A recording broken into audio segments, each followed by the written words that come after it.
What a beautiful day right here on Living Island. Oh, hey, I didn't see you there. It's Luke from Luke and Larry, Guardians of Geek.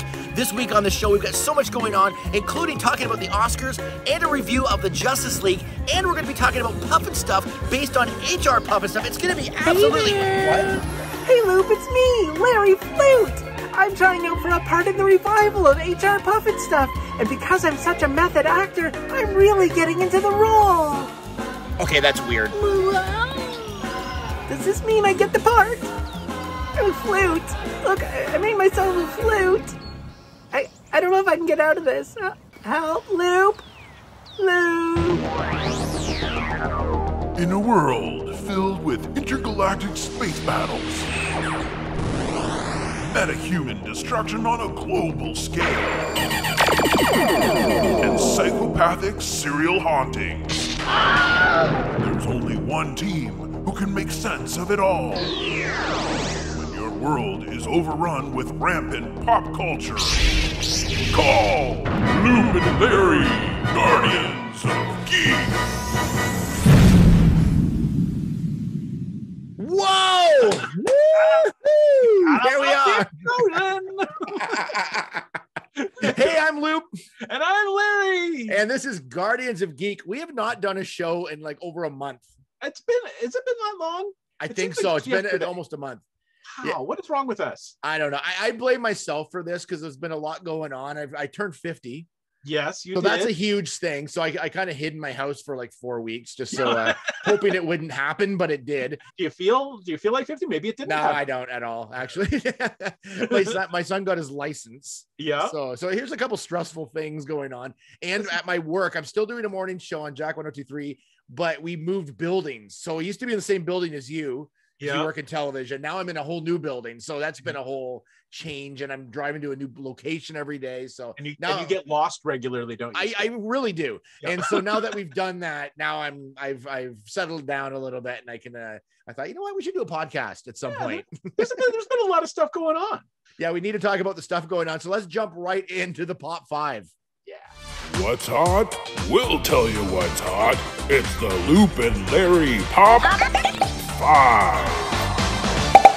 Like I said, there's so much going on. So we're going to jump right in because we can't even bother with all this personal stories anymore. There's that's so much Hollywood big time news happening. And we don't want to let any of it slip through our fingers. So we're going to start right off at the top with our Pop 5 for this week. And number 5, we're starting with a little movie that you may have heard of called Ace Ventura. Appears to be getting a threequel. It does. And I don't know what's going on lately, but they seem to be making a lot of or a lot of old movies that haven't had any sequels in a long time. And they're suddenly bringing them back, like Ghostbusters, Bill and Ted, that the Coming to America sequel that just happened. Top Gun, like all, yeah. Oh yeah, for sure. And so this is the newest one that's been just announced that they're in development or want to work on. Jim Carrey, not yet confirmed. So he is, and he's sort of the big thing. So if you don't get Jim Carrey, what happens is you get Ace Ventura Jr., which we do not want a sequel to that. So apparently Jim Carrey did not want to do Ace Ventura for the longest time. And now he's kind of softened on the idea. And I think that happens when you get a little bit older. You're like, you know what? What's the big deal? I'm just going to do this. So hopefully he'll be able to do this sequel because people are super pumped about it. It was 26 years since the last movie. Really? 26. Yes. Holy cow. That was When Nature Calls was the last one. That was Ace Ventura 2. My question is, were people really asking for a third movie? Apparently there's like an Ace Ventura Facebook page or something, and people have been talking about it like forever. Everybody's been clamoring for a third movie. I would love to see a third on this. Yeah. But, I love the first two. I thought that character is great. I think there's a lot you can do with that character. Yeah. But so it's being written by the people that did the Sonic the Hedgehog. So that's who's writing this or are in development to write this. Okay. I hope it happens. Like, see, I'd also have the same person that wants to see another Wayne's World movie as well. But I'd go for that. I'd be all over that.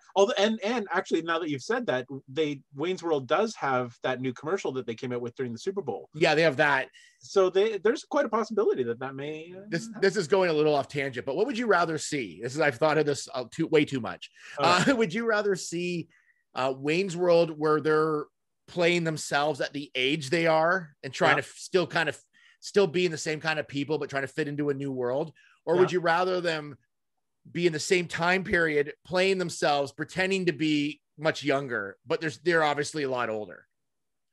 You know what I mean? Like, I don't, because that's funny as well. Like if they're trying to pretend to be young, but they're actually like obviously old. So I don't know. I think having seen the commercial where they're still playing themselves, like they're obviously older, like there's wrinkles and all that, but they're still playing their young versions. And I thought that was really funny. So I think I'd go for like a current age Wayne and Garth, trying to fit into the modern world, but still like in their heads feeling like they're young. But I don't know, because the other way, because the problem when you start getting like, it becomes the Bill and Ted thing where suddenly you have to have kids and things, right? Like it kind of changes the concept. So I don't know. I'd almost rather them do like it set it in the 90s and it's them playing them, but they're actually like a lot older, like, and they could do a lot more references to things that are going to happen in the future and things. But I don't know. I have no idea. I think that's going to be an interesting, if it even happens. And how did we get there from Ace Ventura? I don't know. I just they like to keep on track. I don't know. Ace Ventura turns into Wayne and Garth. I don't know how that happened. It happens more frequently than you'd think, actually. Yes, a lot more frequently. So that there's no release date on this. There's like this is just in development, but of course, as soon as it slightly gets into development, everyone thinks it's happening. So we don't know for sure what's going on. Well, now it has to, because there's going to be like hashtag save Ace Ventura trending, and then I'm already printing the t-shirts, so exactly. We're all set. All right, moving on. Number 2, the Oscars. Yes. Even though we haven't seen any movies in the last year, the Oscars are still happening. They're coming up, April 23rd, I believe. Is that what? 25th. Sorry, 25th. So not really sure how that's going to go. What's your take on this year's Oscar celebration? I don't know. I mean, there was movies released this year. Yeah. It's just it was such an odd year because there was no, like, in the back of my mind, like if I asked you to name like 3 movies that were released in 2020, it would be difficult. Like Tenet's the only one that really super comes to my brain, but and maybe like Soul. Like I don't, beyond that, I was like, was Soul I think Soul was actually this. Was Soul this year? I don't know. Yeah, it was nominated. It came out this year. Or in 2020. Yeah. But because they've extended the actual ceremony, they're allowing some of the streaming movies to appear, in this year's ceremony, just to fill it out. Because really, and I mean, I think like the thing is that the movies that are nominated are good movies, but they're not, like, for geeks like us, we're, we've got our finger on the pulse of the pop culture movies that have come out, and there just weren't very many. So, I'm just not as familiar with the movies that are being nominated. It seems like it's the same 15 movies being renominated. Well, apparently there are about a half dozen. There are about 2 dozen. There are about 24 movies that are covering but really that's it. I mean, that's not very much. No, and normally, like in the special effects, like Oscars and visual effects, usually we see a lot of like the Marvel stuff or Star Wars or something in there, and there's just none of that is like, because there's been nothing out, so none of that's in there. No, it's really, what do you have the list there? I don't even remember off the top of my head what the special effects category includes. Well, I only wrote down some of the stuff that's like that would be in our geek sort of realm. Right. So Tenet is the only thing that's like, that was other, there's a lot of other stuff, but Tenet was really the only thing that really stood out to me for production design and visual effects. Right. To me, that was, if you didn't even like the movie, and I know what you thought of it, and I was still confused by it, but visual effects wise, like, it was ahead of its time. Like, I thought it was so cool looking. So absolutely. I mean, I can't imagine any other movie winning the visual effects and that sort of thing other than Tenet. Like, I don't think there's any question. No. Some of the ones I just sort of cherry picked out was Stephen Young, that used to be Glenn on The Walking Dead, which is so weird that he's nominated in the leading role for an Oscar. Like, that seems so bizarre to me, but apparently Minari is really, really cool. So I haven't seen it yet. Onward, which has sort of a geeky sort of theme, right? Yeah. Yep. Animated. And it was not one of my favorite movies this year. No, it wasn't. Oh, I haven't seen it. I that was one of the ones I did kind of want to see based on the content of it, but I was quite disappointed personally. But Interesting. Soul, though. I'll Soul was write that down. Write that one down. And then there was an original song from Eurovision, which was in there, which I thought was really bizarre. Like it was. I actually liked Eurovision. I thought that was good. I've watched 3 of the Best Pictures so far. I'm at 1.5 because I fell asleep halfway through Mank. Mank is a tough watch, and it's not that it's not good. I just my problem with Mank was I haven't seen the source material that it's based on, and which is it was Citizen Kane. I think. Yeah. You not watched it? No, I've seen Citizen Kane, but not recently. So you know what I mean? Because it's been like forever since I've seen it. Right. And so I really wish I would have watched Citizen Kane before I watched it, just to freshen myself up on that movie, because there's a lot of references to it, and it would really help to have watched it just prior to going in, like to Mank. I think my issue with it was that it's very wordy. Yes. Like it's and the language that they use isn't like the sort of language, like conversational language, that we would use. So you really have to focus. Like at least I found that I was like, it's really fast paced, the dialogue, and cutting back and forth between people. And so it just, I found it kind of exhausting, and then fell asleep. Well, and it jumps around a little bit too. So it kind of goes things he's done in the past to like where he is in the present. And there's a lot of characters, and they reference the names a lot, but if you forget who's who, I found that confusing as well. So, but it's a cool movie based on, if you like the history of how movies are made. It's cool. Like, and the old Hollywood. That's why I was really excited about. Yeah, the old Hollywood is what's kind of cool about it. Yeah, but I'll get through it. What was the other one you've watched? The Trial of Chicago 7. Yeah, that's another one I've seen. It's awesome. I thought it was great. Yeah, I'd be happy if that one. However, I think I'm putting my money on Nomadland, because so far it's cleaning up in other award ceremonies, and anything Frances McDormand is in, it's like instant like Oscar gold. It's like, a lot. So I really want, and that one for whatever reason is really hard to find, like to actually watch. Yeah, I think it's coming out this month, I believe, or sorry, in early April, I think. So it should be out in time for us to see it. It's funny though, because like it looks like it's a clear going to be a clear winner, but then Oscars sometimes throw like, you know, throw it out the window, and suddenly something that you do not expect to win. I also saw Promising Young Woman as well. Oh, how's that? It's good. It has the guys of a romantic comedy, but it is dark. So yeah.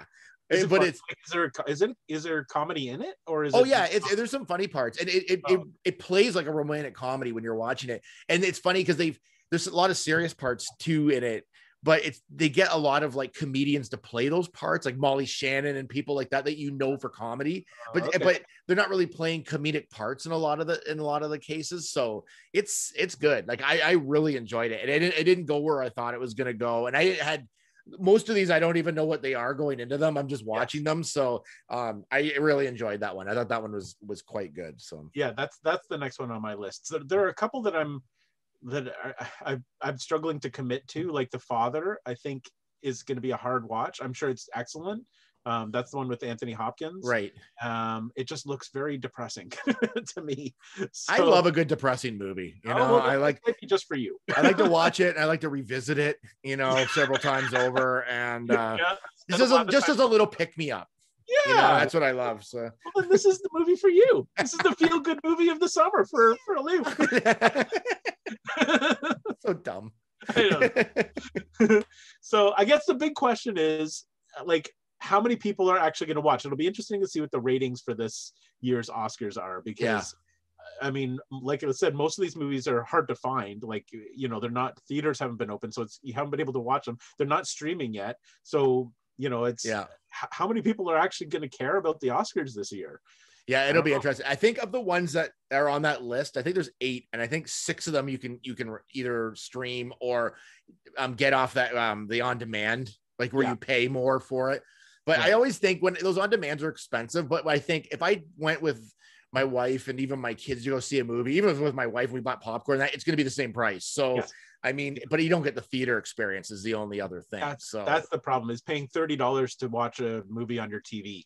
Yeah, I mean, I struggle with that, but you're right. It's not any more expensive, and you're going to see things more quickly that way, just the way the world is right now. So yeah, you know, but do I want to spend $30 on The Father? Yeah, I don't know. Yeah, it'll be interesting to see if people are even interested this year. I think people just right now are just watching anything. So hopefully the Oscars will still do well. I don't know if anyone has any any investment into it because they haven't seen a lot of the movies. But well, that's it. And I know like the Golden Globes have run already, and I know the ratings were way down for the Golden Globes. Yeah, and that was Tina Fey and Amy Poehler. I mean, yeah. just them alone would be a draw. Like just people would tune in. That's why I was excited about it. But even with the two of them hosting, numbers were still way down. Yeah, apparently the Oscars this year will have a live audience, but they're good. Like the people that are nominated can only bring one guest, so it's not going to be as crazy as it normally is with seat fillers. I don't think like this crowd behind me will not be seen. So picture this, but a lot more scarce. It will probably be at what it's going to look like. But I'm glad. I'd rather do that than I'm honestly over the virtual sort of like presentation on award shows. So I liked how they did the Grammys. I thought the Grammys were well done. So we'll see how that keeps going. So moving on from that, our number 3 on the Pop 5, Marvel news. Disney basically moved some release dates. You'll never guess what movie got moved. I'm gonna say Black Widow. Black Widow for this has got to be like the 5th time this movie's been moved. So I feel like this is where it's going to land because it's July 9th.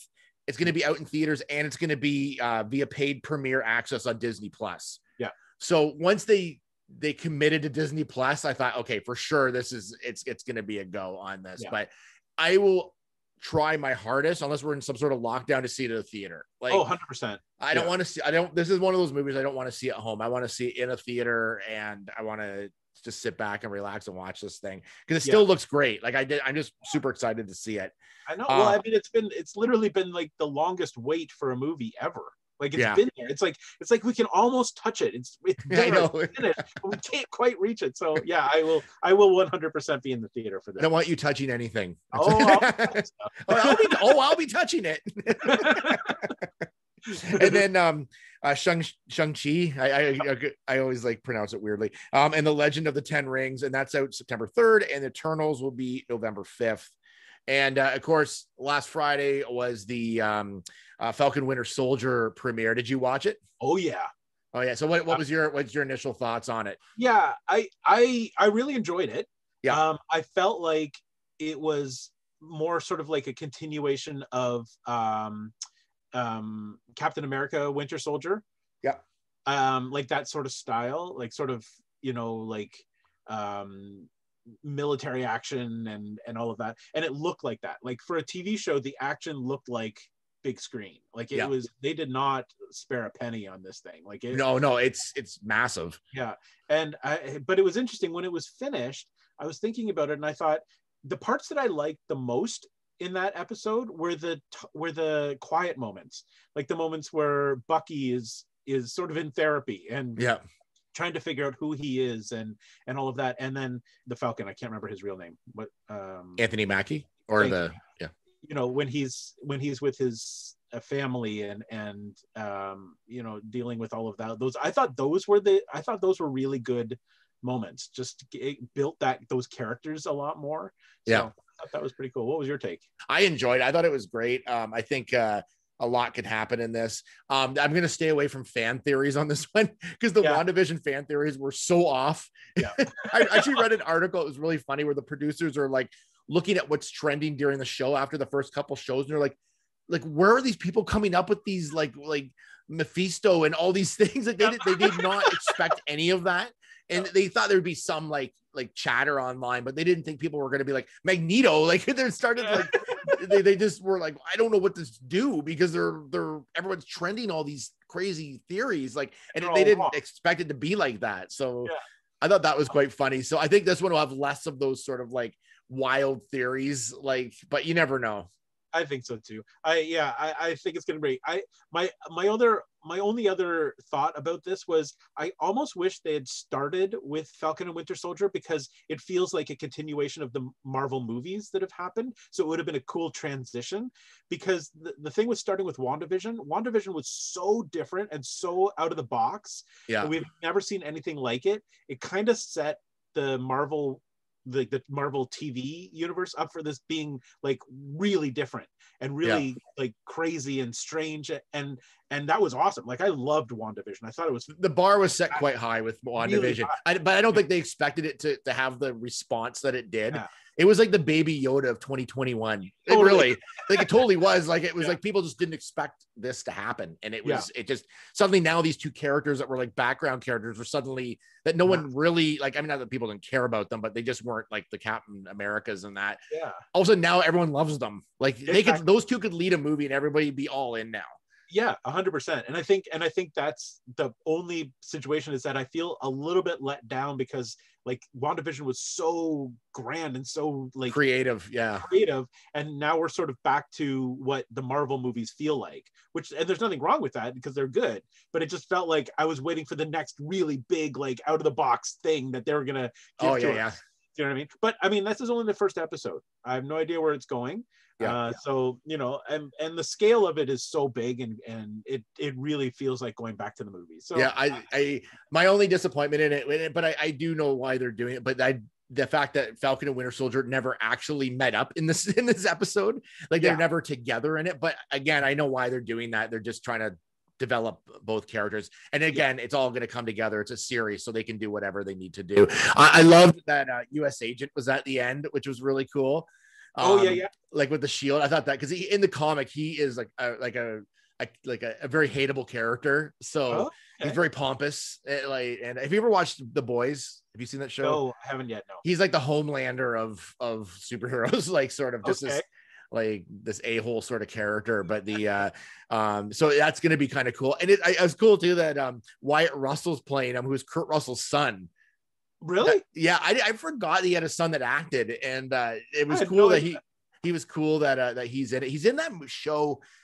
It's like Lodge 39 Lodge or 49. 49. He's in that show. He's like the lead in that. Oh, okay. Yeah. So he's in this and he's playing US Agent, so which is kind of cool. So I'm really excited to see what they do with that. And Baron von Zemo will be probably more fully developed in this than he was in that which he was one of the third Captain America Civil War. I think he was in Civil War. So he'll be more fully developed as he is in the comic. So I'm super excited about that too. So I like to see where all of this is going and what they're going to do. I think we're going to be super excited about it. Like, I think we're going to be satisfied with this. Oh yeah. And again, it's a series. So you gotta like just ride the wave and settle down a bit after WandaVision and enjoy it as you go. And do we know how many episodes there are? 6. There are only 6. But these ones are more like I think they're closer to 45 minutes to 50 minutes or 55 minutes. So they're a little bit longer episodes, just less of them. So, right. But based on what I've seen so far, I'm like, they must be breaking the budget on this thing, because this looks like a movie. Like it looks cinematic. Like it's crazy looking. Well, and then, so, I mean, we've got 6 weeks of this, and then we've got like a 10-minute break, and then Loki starts. Yeah, I know, it's nuts. So it's going to be nonstop Marvel. And then I think Star Wars has Yaddle in there somewhere as well. No. What? No. Okay, well, I'm sure it's coming. So we'll see. So. Disney Plus is like on fire with Yaddle. It's like. And speaking of Disney Plus and being on fire, let's move to our number 2 Pop 5 for this week. Disney Plus has released information that they are adding to their roster with 2 long lost sort of Star Wars movies. You can see right behind me, they star the Ewoks. So nice. Both of the 80s Ewoks movies are coming to Disney Plus on April 2nd. You've got Caravan of Courage, which came out in 1984. That was the first one. And then a year later, it was followed by Ewoks Battle of Endor. So both of those movies are coming up. They were both made for TV. Caravan of Courage, I think, got a bit of a theatrical release, but essentially they were TV movies. And Caravan of Courage is the better of the 2 movies. Okay. So essentially, Caravan of Courage is about 2 kids who are orphaned, and the Ewoks are helping them to find their parents. That's essentially what that movie is about. And then Ewoks Battle of Endor takes place 6 months later, and the girl, who you can see over my shoulder here, this little girl right here, is in this one, and she's now sort of teamed up with the Ewoks because there are marauders who have taken over control of the moon of Endor, and so she helps the Ewoks to battle these marauders for control. So that's what the two movies are about. But it's just I'm super excited because I assume that they've cleaned them up, that they may even be 4K at this point, because that's what they seem to be releasing. So we're gonna finally see a really good cleaned up version of these things. So it'll be interesting. And these movies were the very first introduction of the blurgs. Remember in the Mandalorian, those creatures that he rode that had right. Those, yeah. This is where they were introduced. Were in these movies. They were like a total deep cut when they were seen in Mandalorian. Nobody had seen them since these Ewok movies. This is where they were. Yeah. Oh, no, that's not true. That's not true. They were in Star Wars Rebels, I think, pulled them out again. But this is where they got their start. So. And then the other thing that they are going to be launching, which is a little weird, but this is what they're doing. We're not getting the full Star Wars holiday special, unfortunately. Still not. But what they are releasing is the 9-minute Boba Fett cartoon, which honestly is as a short. As a short. Yeah. Okay. And it's called The Story of the Faithful Wookiee. I didn't even realize it had a name, but that's what that short is called, The Story of the Faithful Wookiee. And it's by far the best part of the holiday special. Oh, anyway. Yeah, like hands down. Yeah. So it's kind of cool that you will get to see a clean version of it. You can watch it on YouTube now. I actually just watched it earlier today, just as a refresher. Yeah. And it's great. Like I was thinking, it's 9 minutes long. They could easily have made a 60-minute animated Boba Fett show instead of the holiday special, and it would have been amazing. Like it would have been part of canon. It would have been fantastic because the animated thing is really, if you haven't seen it, I don't want to give away what happens because there's a cool kind of take on Boba Fett in this one, but it's great. So all three of those things are coming out. Oh, and also the Ewoks animated series is like the original cartoon. Yeah, the original, because there was an Ewoks cartoon and then there were droids. That's right. Yeah. I don't think droids is coming out quite yet. They haven't announced that, but the Ewoks show. So there's a fair bit of new sort of retro Star Wars material coming on April 2nd, which is only a couple weeks away. So I'm personally really excited about that. You're definitely gonna walk the Ewok. Oh yes. You've been holding on to that one for a while. I don't know. I just made that up. No one's ever going to use it again after the response of that one. Yeah, no. A lot of crickets happen. With the I was wondering when I saw that you had put Ewoks down, I thought it was like the original cartoon series. I 100% until you just mentioned it now forgot about the movies. Like, and I know I've probably seen them. Yeah. I kind of remember it a little bit now that I see like the poster behind you on the YouTube version, but the of the show. But I forgot totally 100% about those movies. Like and I know I've probably seen them at some point, but because they probably aired and who knows when they ever aired again after that. Yeah, I'm going to definitely watch them because it's been years and years and years. Yeah, well, I mean, and so just going in, know that the first one, Caravan of Courage, is a good one. Mm-hmm. Ewok Battle for Endor. Is Warwick Davis in both these? That is a good question. I believe so. Yeah, I believe he is. I'm pretty sure that he is the only sort of character or the only actor who's from the original movies. Because his character is the only one we actually remember. Like Wicket's the only one that I really like anyone would really remember from the original. Like because actually you can see in the poster there's Wicket right there. So it's probably it'll be him for sure. There he is right there. Yeah. So he will be back. But and a kid that kind of looks like Mark Hamill. I know. Well, so when I found this poster, I was like, no, that can't be right because they've got Mark Hamill in there. That's not Mark Hamill. but anyway, so I'm very excited. It's been probably at least 25 or 30 years since I've watched these movies. You know what I love? Disney Plus, at first I was kind of like skeptical because there was a lot of things I was hoping would be on it. And then like the new material they're doing, it was coming out a little slow. Other than Mandalorian kind of came out fairly early, but like the Marvel stuff hadn't really started. And I was like, like this, I'm not sure what, like their promises, they haven't fulfilled many, but obviously there was a pandemic and that sort of slowed things down. But it's little things like those that make me love Disney Plus because it's just these little offshoot movies that I've never seen on DVD. I'm sure they were at some point, but I've just never seen them. Yeah. Now they're available to us. And I think it's a great piece of like Star Wars history to go back and watch these. And I think I'm so excited about it. I think that's really cool. Me too. Well, and I can tell you the DVD release, like the home video release of these movies, are really hard to find now. And they're expensive. Like they're just, I assume that they're out of print. So yeah, even just to like go on eBay and try to find DVD copies of this is hard, and you'd be spending a lot of money. So this is great. I just think like literally the only thing that I'm waiting for. Well, I like the Droids animated show. I remember watching that as a kid. Yeah. I'd like to be up there. I'd just love them to put the rest of the holiday special up there. I don't know I don't know if they're just waiting to like maybe try to remaster it and then put it all out at once, like, because it will sell. I can guarantee you it will sell. Of course it will. I think that though it's still that issue that George Lucas doesn't want it out there. Like he's so embarrassed by this thing. I think that it's time for him to honestly to get over it, because this is the new age and everything's out and it's streaming, and the fans are probably more excited about that than some of the other stuff that Star Wars has done, right? Like it's because it's just so ridiculous. Like I would totally own that. I would buy pop figures of like the ridiculous Wookiees. Like, I mean, it's a marketing, like it's just waiting to happen. It's cool. It is.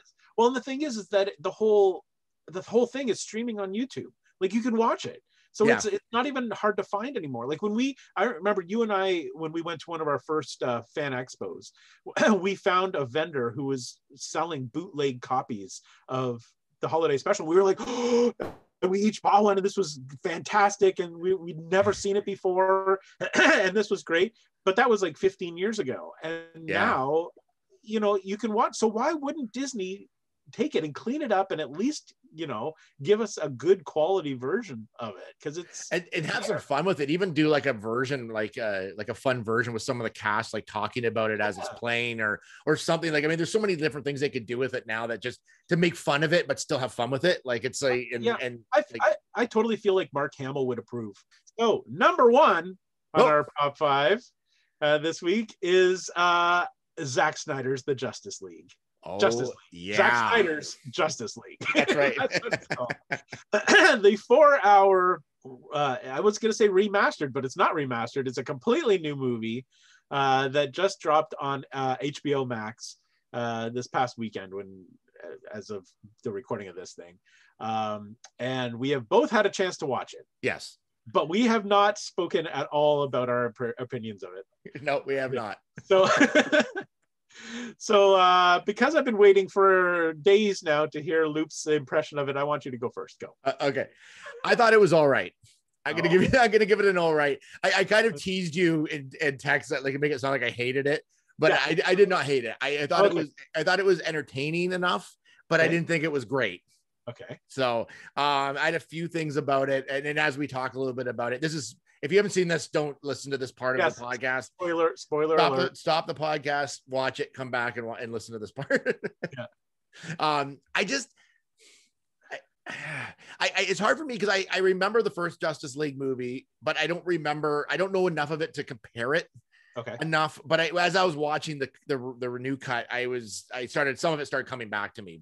And there's some stuff I liked about it a lot, and there's some stuff I just found some of it was just melodramatic, and there's a lot of slow motion scenes of like people in the rain and like this different pans of things to kind of move the story along. But it was like they're really long, like, and it just seemed like there was a lot of that, like, and it was almost like he tried to use every piece of footage that he had for it. But I will say that it made for a more well-rounded movie as a whole, but I still think about an hour probably could have been cut of that thing. Yeah, Zack Snyder tends to like to slow things down. Like I seem to remember that in The Watchmen, when he did The Watchmen, there was a lot of slow motion. Like he just that's his thing. Yeah. And he just, I think you're right. Like he had a lot of footage and he was, hell bent on putting it all in there because he didn't get the chance the first time. Yeah. So there's a lot of slow motion and that sort of thing. I knowing this was coming up, I rewatched Superman v Batman. Yeah. And the original, like the Joss Whedon version of Justice League first. So I'd catch up because I hadn't watched them in a couple of years. So I was pretty familiar with the original, like the Joss Whedon version when I went into this one. And I could tell you it's night and day. Like they're literally like different movies. I mean, they're so apparently Joss Whedon cut about 80% of what Zack Snyder had in the movie. So what you see in the Joss Whedon version is like 20% of Zack Snyder's story. Now, so really, Zack Snyder's daughter had passed away, right?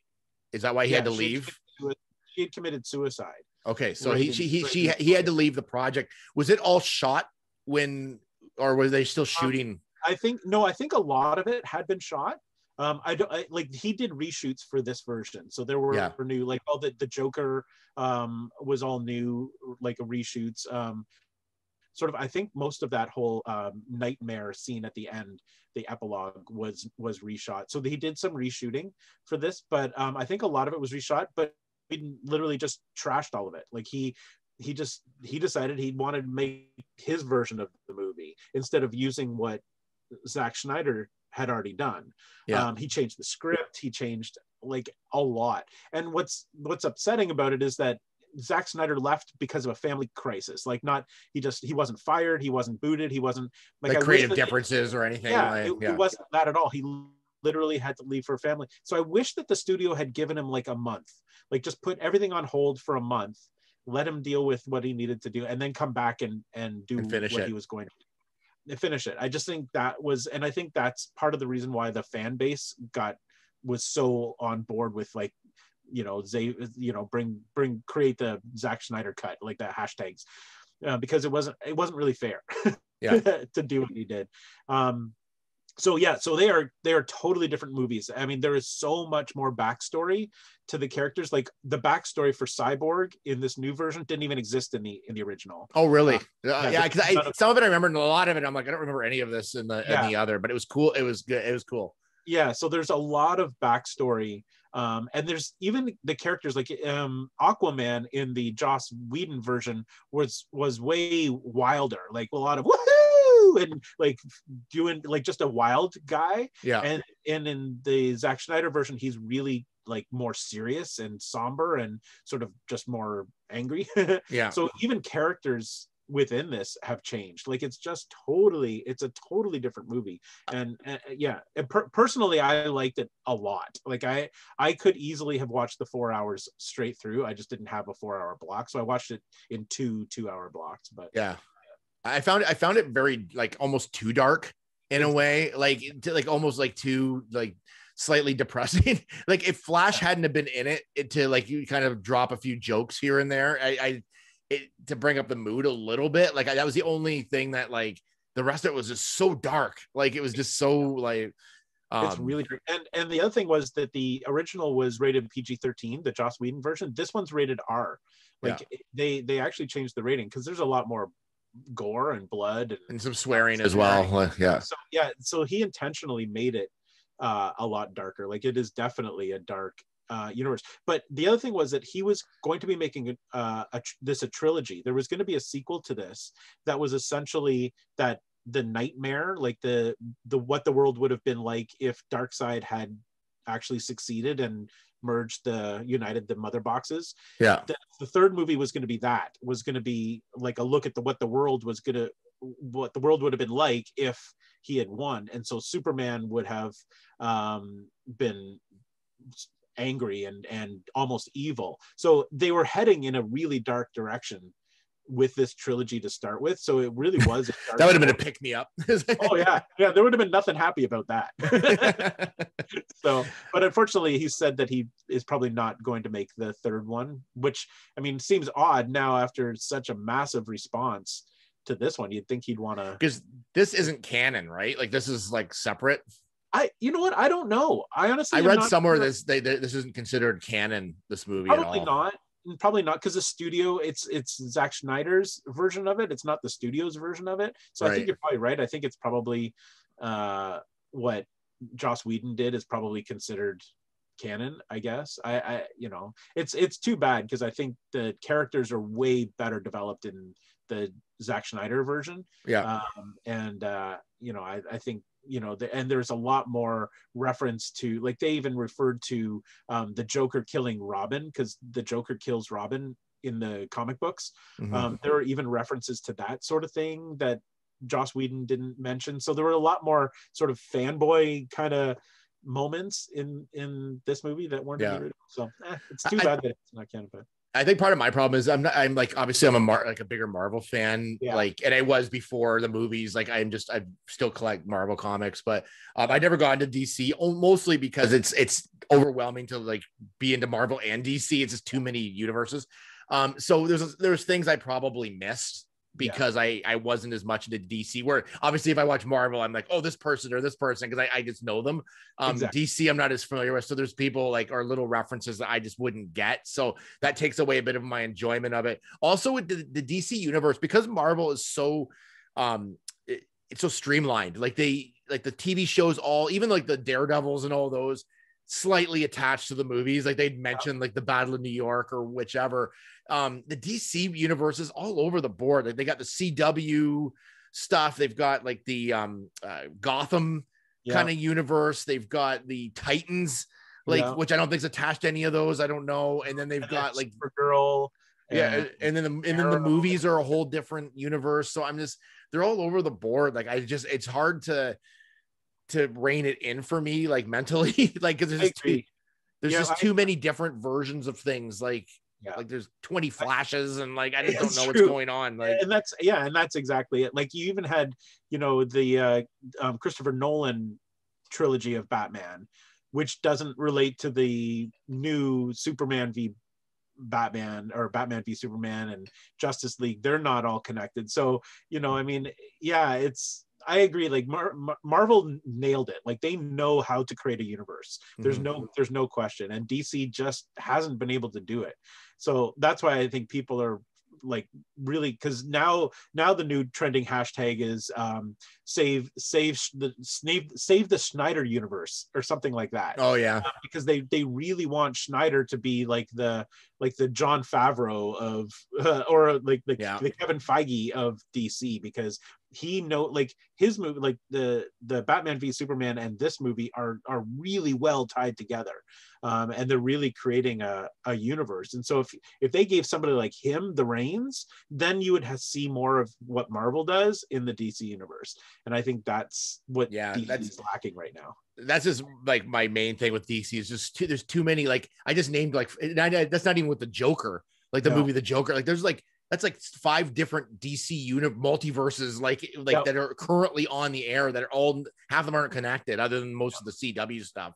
So it just becomes confusing to me. Like there's just too much. I just got a few hits and misses in this movie. Okay.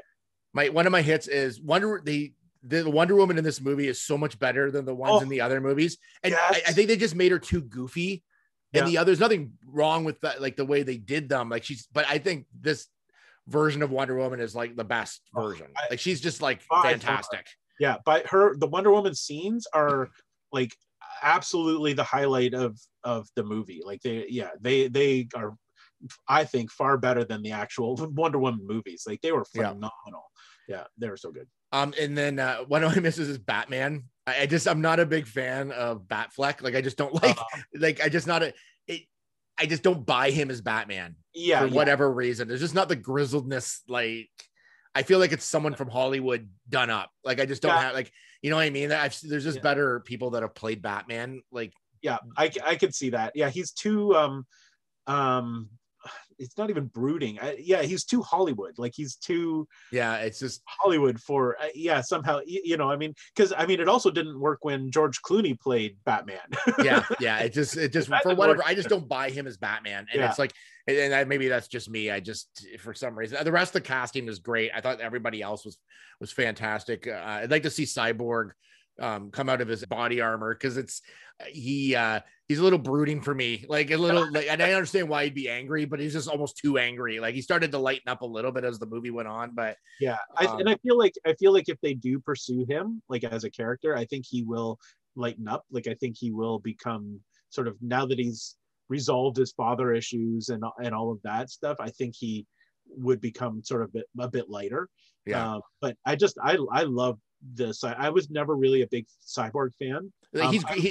He's great as a character. Like I think how they did him was cool. Like I love like how he can read computers and his like that's really cool. Like his look was awesome. Like I just as a character I thought he was a little brooding. The other character is Superman, and it's not how he's played. Way too powerful.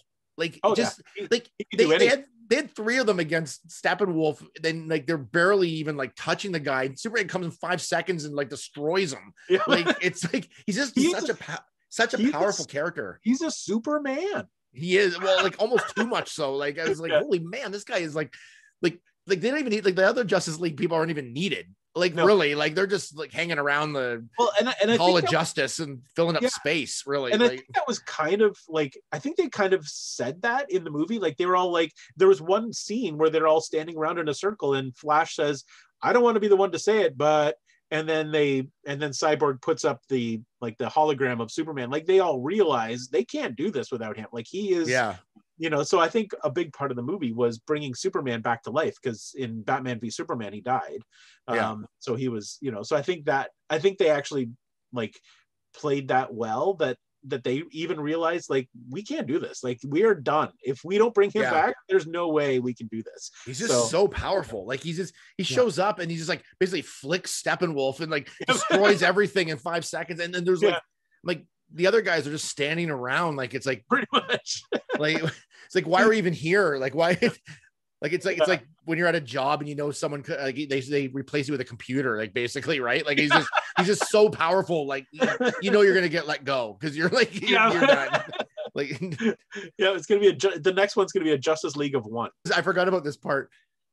Can Batman have more awkward machines that he uses? Like that thing that climbs, that thing has like 2 arms and it climbs up. The Nightcrawler. That is the most awkward thing I've ever seen. No one would ever create a machine like that. That is like the super most awkward machine, like it's most useless. Like, well, hey, if you need to get out of a sewer, there's nothing better than the Nightcrawler.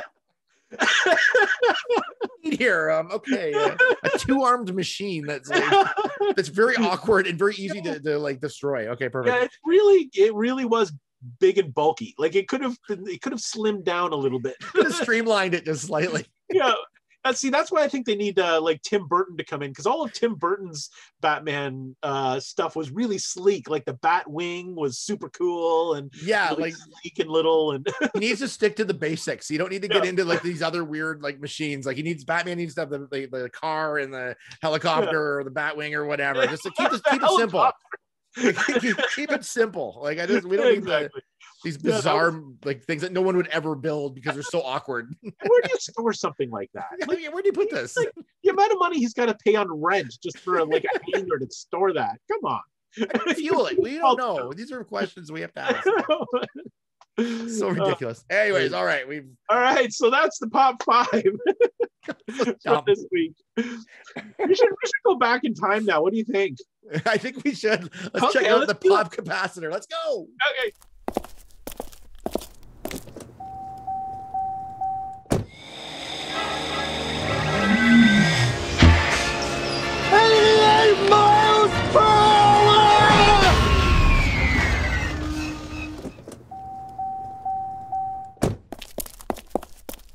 Here we are, Pop Capacitor, and this week we are looking at a great movie. It's right behind us. It's called PUFNSTUF, based on the original TV show HR PUFNSTUF, which confused me right off the top, but I'll get into that.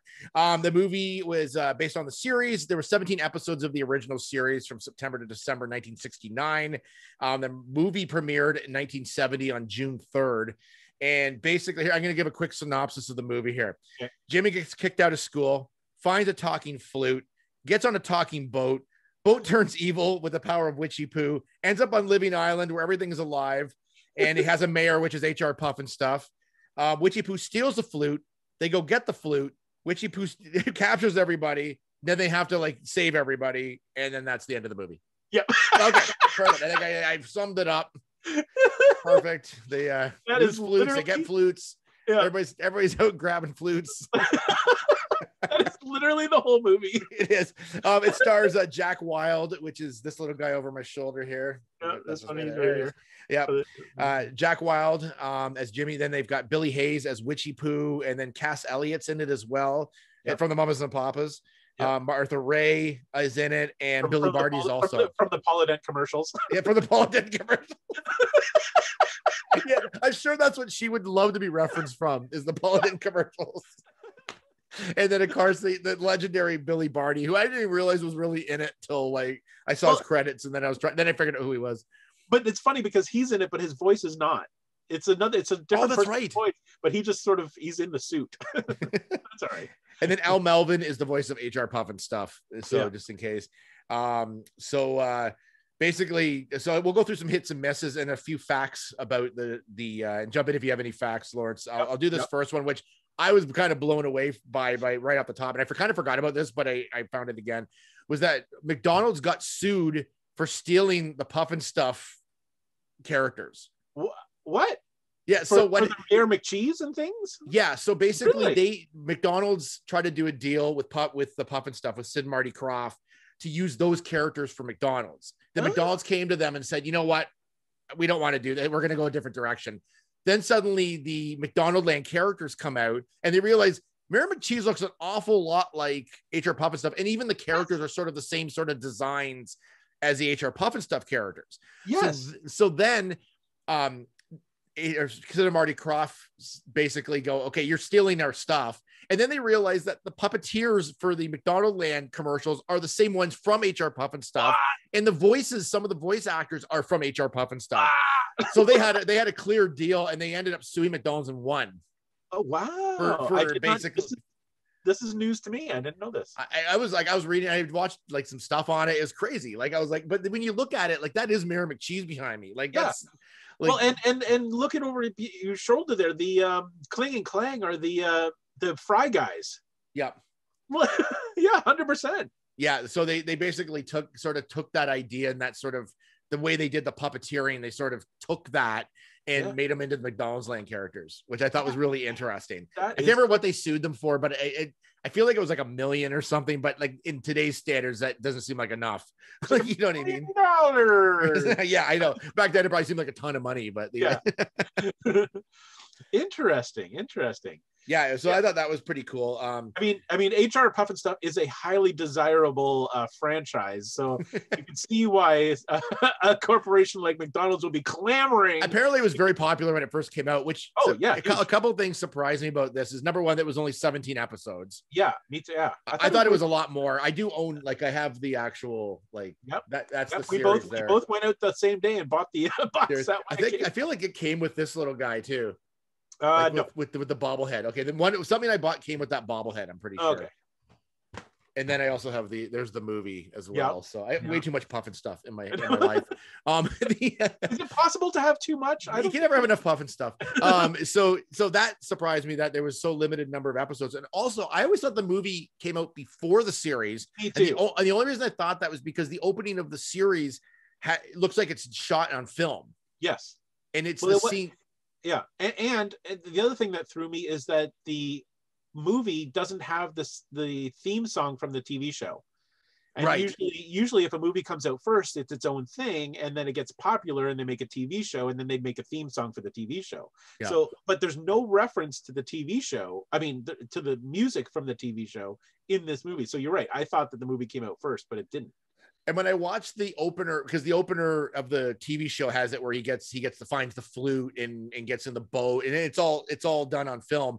But when I watch the film, it is slightly different. Like it's been reshot essentially, like because PUFNSTUF finds him in the opener of the show, and he's not wearing a cowboy hat, but he is in the movie. So there's like little differences if you watch it. It's slightly different, but that's interesting because unless you're paying attention, because I've seen the movie before, I've watched all the episodes, and I honestly thought that they just took scenes from the movie to make the intro for the TV show. I never paid any attention to the little details. So it's interesting that they did that. So apparently it's because this show was so successful that they rushed this movie into theaters. Like they were like, we got to capitalize on this. now and rush it into theaters. So that's, yeah, I didn't realize that. It's a weird backwards way of doing it, I guess, but that's yeah. And and another fact is that the HR for HR Puff and Stuff is actually Royal Highness backwards. Really? So it's Highness Royal. Yeah, I guess because the idea is that the Puff and Stuff is based on Puff the Magic Dragon. That's where that sort of name sort of derived from. But that's what the HR, which is weird. Why did they just call it RH Puff and Stuff? Like I don't know why they needed to call it, reverse it to HR Puff and Stuff. But that's probably because honestly, I'm guessing it would probably because of like legal issues. They couldn't use the Royal Highness without getting like approval from the Queen. Do you know what I mean? And I know that's like Royal Highness is a title that you can't just call something. You have to actually get approval. So they probably were like, we'll just switch it up and nobody will know and everything will be fine. I also read today that the HR Puff and Stuff theme from the original show, Paul Simon sued them because he said it sounded too much like one of his songs. And so now he's actually credited on the song. Like if you see any, like if it's been used again, like I think it was used in remember that Schoolhouse Rock? It wasn't Schoolhouse Rocks, but there was like a Cartoon Rocks album in the early 90s. Yeah. I think this song's on it, and it's one of the credits is Paul Simon. I can't even think of what Paul Simon's song sounds like the theme song. It said which one it was. I can't remember off the top of my head. It's like this is gonna be my thing to do after we're finished. Yes, because I'm really curious to see because that's such a weird, quirky song. Apparently it sounds a little bit like it. Sid and Marty Krofft used to send episodes of the Beatles because they used to watch this while they were high and on several drugs. So this was the 60s. Yeah, and I always thought that this show was made for hippies. Like, do you know what I mean? Like, it is the most psychedelic, weird. Like, we'll talk about this in a minute, but yeah, okay. And Penny Marshall tried out for Witchy Poo and didn't get the role. So really? Penny Marshall from Laverne and Shirley, yeah. Well, that was probably good. She probably, yeah. I think Billy Hayes is the most witchy poo person you could probably ever. and Jack Wilde, who's the kid actor in this, he was nominated for Best Supporting Actor when he played Oliver. He was 17 playing an 11-year-old when he did the movie, and by 21 he was an alcoholic, and he died at 53. Yeah, like he had a really tragic story, like a crazy tragic story past this. Well, because so Oliver came out in 1968, so it came out 2 years before this show or before this movie came out, and he was nominated for an Oscar, but he was also nominated for a Golden Globe and a BAFTA, I think. He was like running the awards season in 1968. Like he was on his way up. Yeah. So to go from that level to this. I don't know if that's a good thing. I don't know if that was a career choice. Like it shows that this show was quite popular at the time, and the character, like I would say most people, millennials probably wouldn't know what this was, and we'd be very scared of HR Puff and Stuff. But it's a thing of nightmares are made of, essentially. Yeah. But for our generation, and even though we didn't watch it first run, it was on the air for quite a few years after, just pre-playing those episodes over and over again. That's why I thought there'd be so many more episodes, but apparently not. Well, and I mean, and this is it, like the HR Puff and Stuff spawned all the other Sid and Marty Krofft shows, like the Bugaloos and Lidsville and Sigmund the Sea Monster. Yeah, like they were all Banana Splits. They're all sort of the same cartoony, like everything made of foam rubber.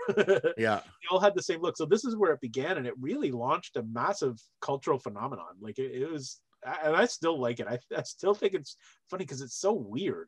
It is. It's like probably one of the weirdest things I've seen. Like it's as far as like I mean, there's been some weirder cartoons now in children's programming, but I would say any of those shows are slightly based on this, like or influenced by it in some bizarre way. So, let's go through this. We'll go through sort of a hits and miss as we go, and then we'll kind of see where we end up with on whether we still think this holds up or not.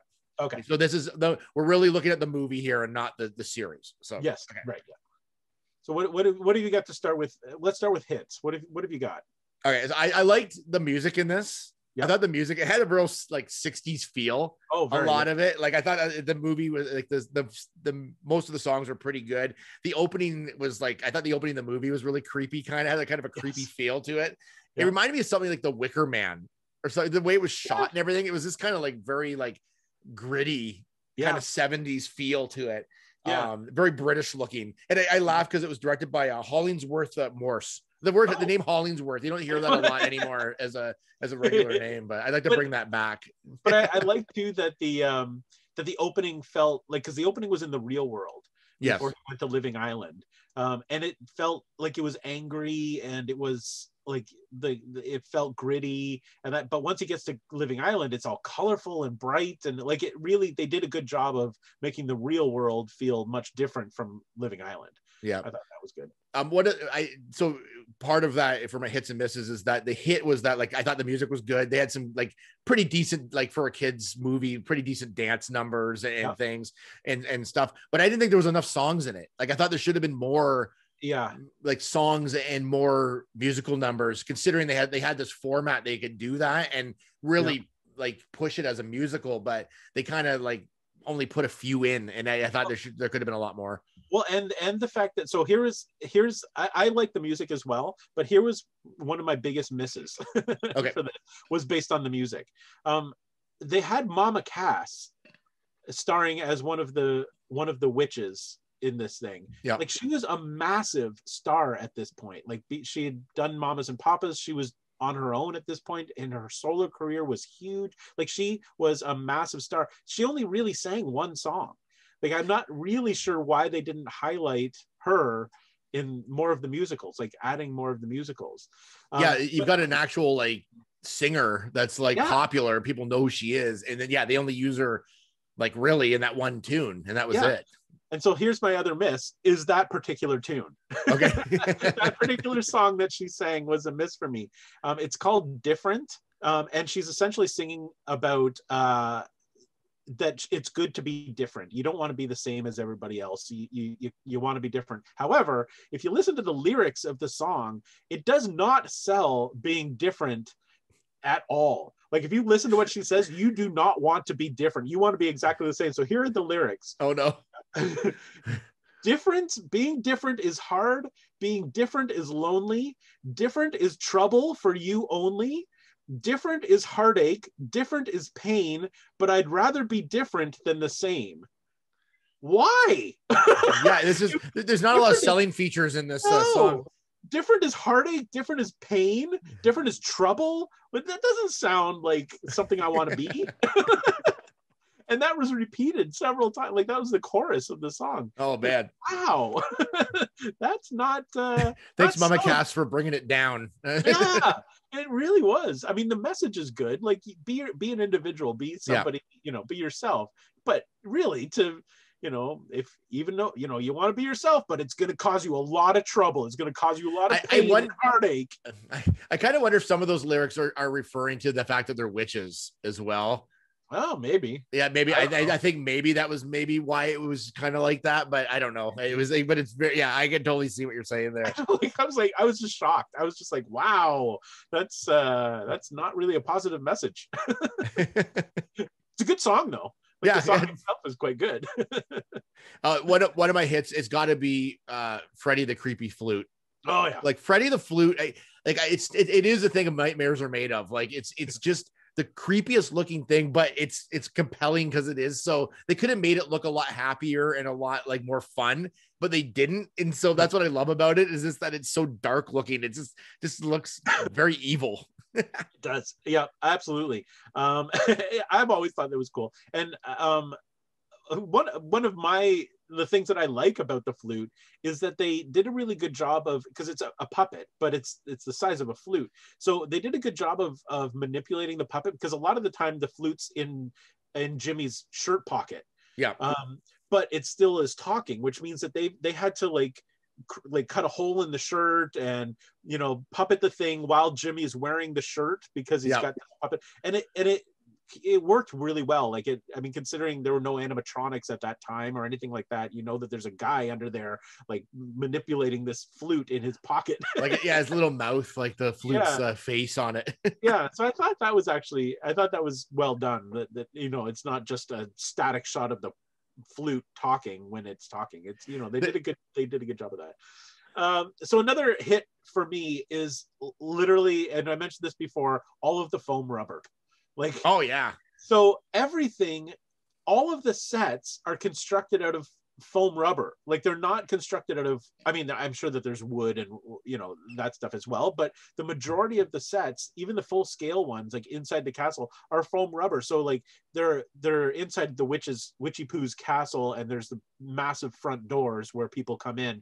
At one point, somebody sort of bumps into one, and you can see it wiggle like foam does. You know, so you know that like these sets are all foam rubber. So it has a very unique feel. Like, it gives the whole thing a really unique feel. I mean, if it had just been like, you know, wood and metal and construction, it wouldn't have felt so fantasy like, you know. So I think and that's the mark of Sid and Marty Krofft. Like, they did that with lots of their other shows too. Yeah.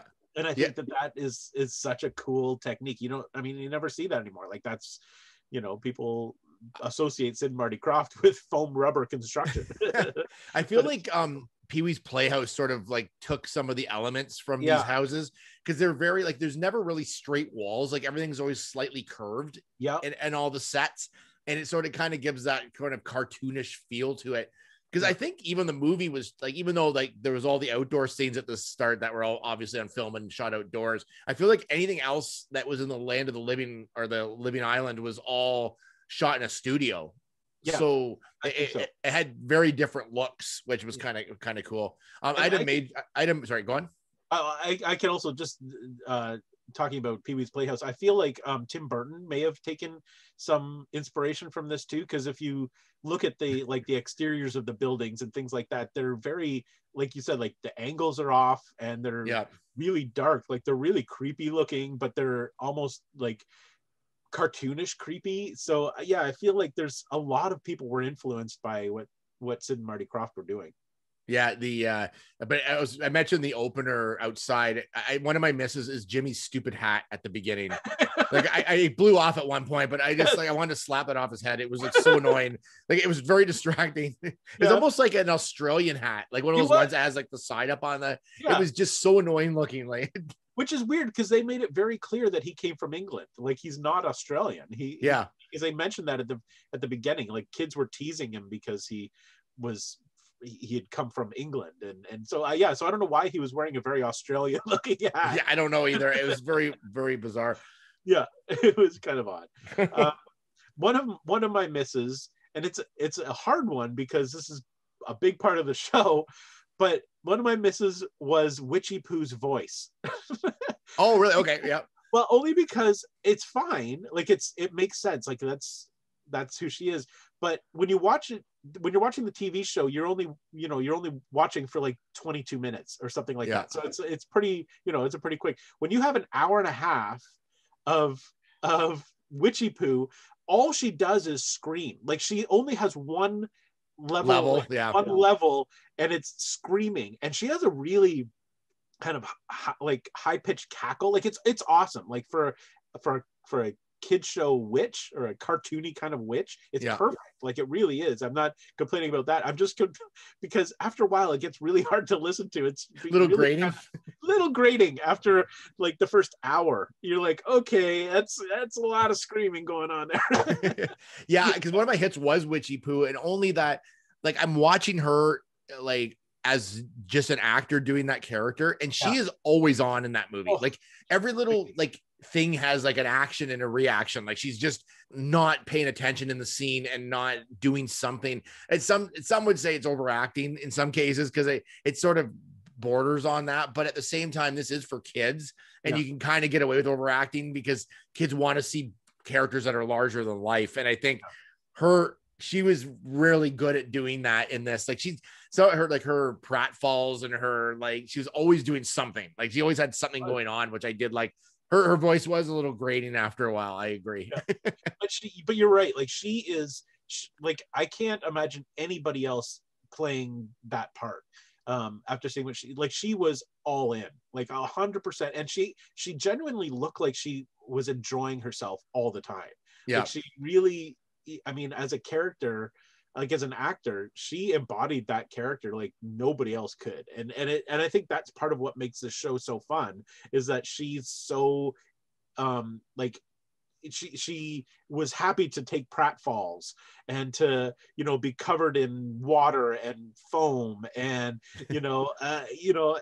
I just think that it just made it so fun to watch, because she was amazing. I mean, she really was amazing at what she was doing. And they all were, like, even Jack Wild, like his dancing is over the top, like everything's over the top in this thing, but everybody seemed really into it.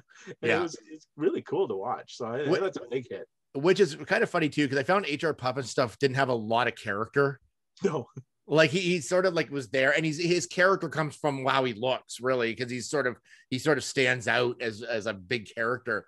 But I didn't think he had a lot to do. Like they didn't really give him a lot to actually do in it. Like it was just, that was a little odd to me, considering the movie's named after him. Like exactly. Well, this was, I mean, like the TV show is more about him and his what he does with Jimmy, but this one was really a witchy poo movie. I mean, pretty really, much. I mean, HR PUFNSTUF was there, but it was really more a witchy poo movie, and that's why she stood out so much. But yeah, so he didn't really have, I mean, like I'd say 20 minutes of the movie, he was tied up to a spit and rotated with an apple in his mouth. Because with the big apples, because the witches wanted to eat him. So I mean, for a big chunk of the movie, he literally wasn't in it. He was just rotating on a fire pit. Yeah, there wasn't a lot of times where he would like have anything wise to say, or something where he would figure something out. Like he just was sort of there. Like it was that was a little odd to me, but. Was a little odd, but it's always fun to watch HR PUFNSTUF and the different versions of the costume that they're showing you, because he's one of those massive puppets where the puppeteer can't operate both hands and the mouth at the same time. Sometimes he'll have like one dead arm that just hangs there, so that the puppeteer can move the mouth, and then sometimes he'll have two hands, but then the mouth just flaps like wildly open and closed, and so it's kind of fun to watch the different variations of PUFNSTUF. One of my other misses in this was the that they relied way too much on sight gags and like pratfalls to make up for a very weak storyline for a movie. Because really, like how I said it in the beginning of this, is exactly what it was. Like it was, there wasn't really, it was more about witchy poo than it was them, and it was just a lot of people getting captured and people saving people. Like there wasn't really an over like an arc that really from start to finish. Like it was just very bizarre. Like I can't remember if Jim even got off the island. I don't even remember. I think he just stayed there, didn't he? Like stayed on the island. Yeah, I think he's still on the island. But yeah, it's a pretty weak storyline. Like it's really, there's nothing to it at all. So yeah, it really is just, it's literally like an extended version of the TV show. Like what they did in this, they could easily have done in a 20-minute episode. Yeah, like it could have been the exact same story. And they could have condensed it into a 20-minute episode, and it would have been a great episode. Just a few better actors. Like there's a few like just actors you would know sprinkled in essentially in the movie version. And that's the other thing that kind of bugged me in this a little bit, was that the Living Island was shot pretty much in the same studio they did the show, which I could get away with. But there were some things like when the bat flies in, like he's on obvious cables. Like you can see the cables when he flies in. I'm like, okay, I can get away with that on the TV show, but on the movie, I'd like they should have put a little more effort into some of the facts, because they were doing a movie. So a few things like that I thought were kind of weak. Well, that's what made me think that this was literally, they went into it saying, okay, we've been given a 90 minutes to make him like a 90-minute movie. Let's just take the formula we've got for the show, because it works, and just stretch it out.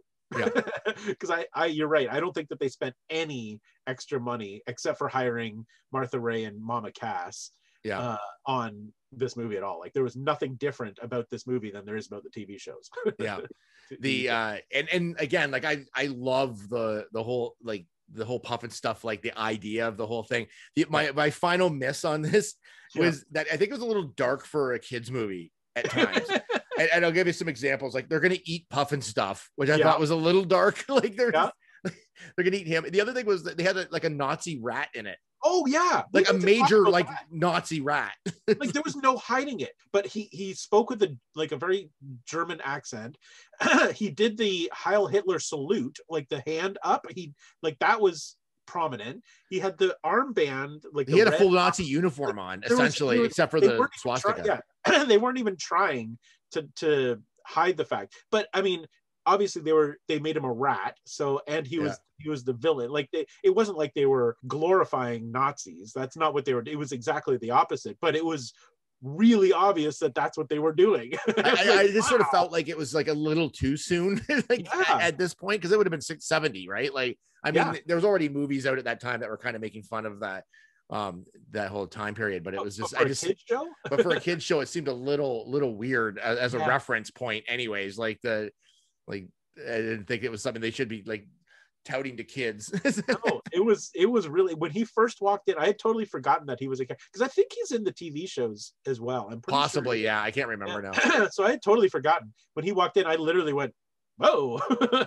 Oh, right, yes, that's a thing. So that was a little heavy-handed, but yeah.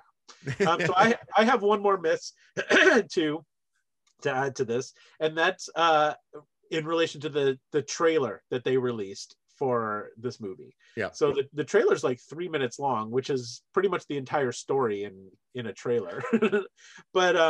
But throughout the trailer, they keep referring to this movie as just like The Wizard of Oz.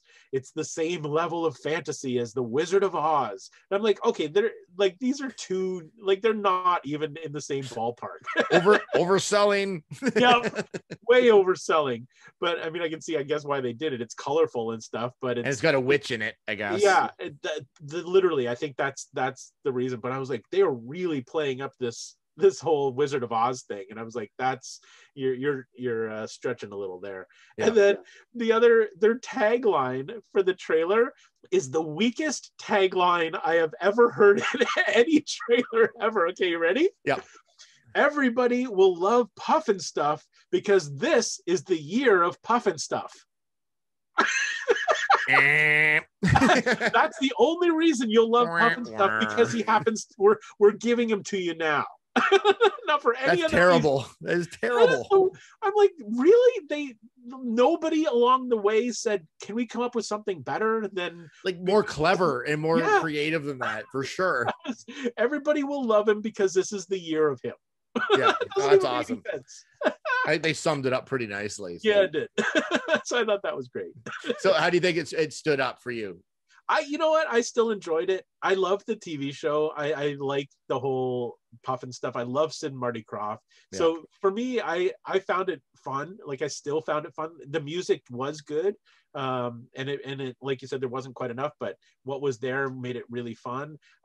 It was really strangely edited. There's a lot of weird, like, pictures flipping back and forth and like single frames of edit, like, so it made it interesting to watch.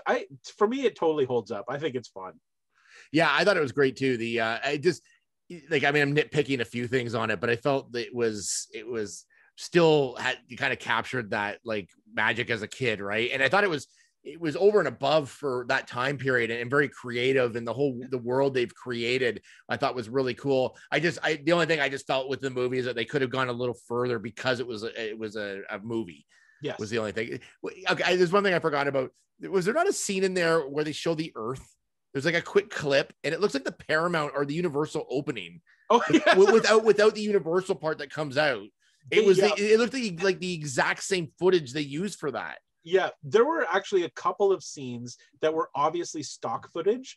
There are scenes when Witchy Poo is flying through the sky. They show like a jet plane, the trails of the and the film quality all of a sudden went super grainy and had like lines through it. Like, you could tell that they obviously had used some stock footage. So I feel like that could probably have been a stock footage shot too. Oh yeah, I did, because I was like, oh, why are they going back to the Universal opening? And then I realized, no, this is like supposed to be a shot of the Earth.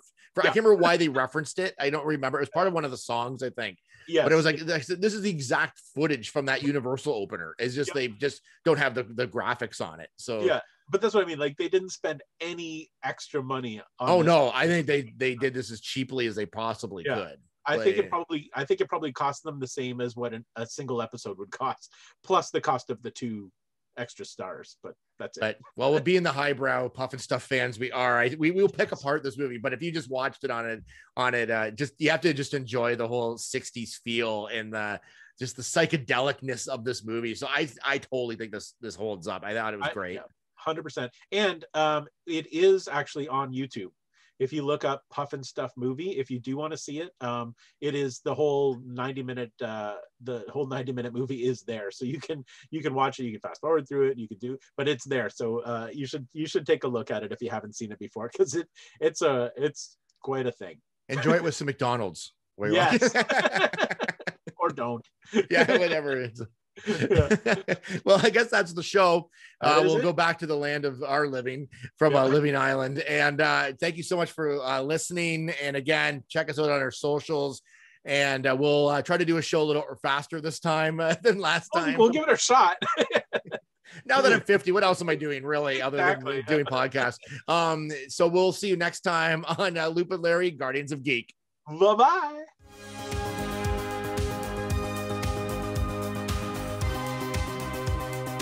Produced by Matthew C. Loop and Lawrence Synder. A Loop and Larry production. Bueller.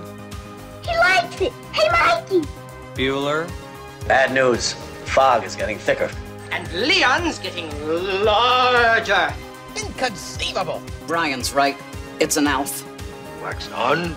Does Barry Manilow know that you raid his wardrobe? Oh, Captain, my Captain. Life moves pretty fast. You don't stop and look around once in a while, you could miss it. Wax off.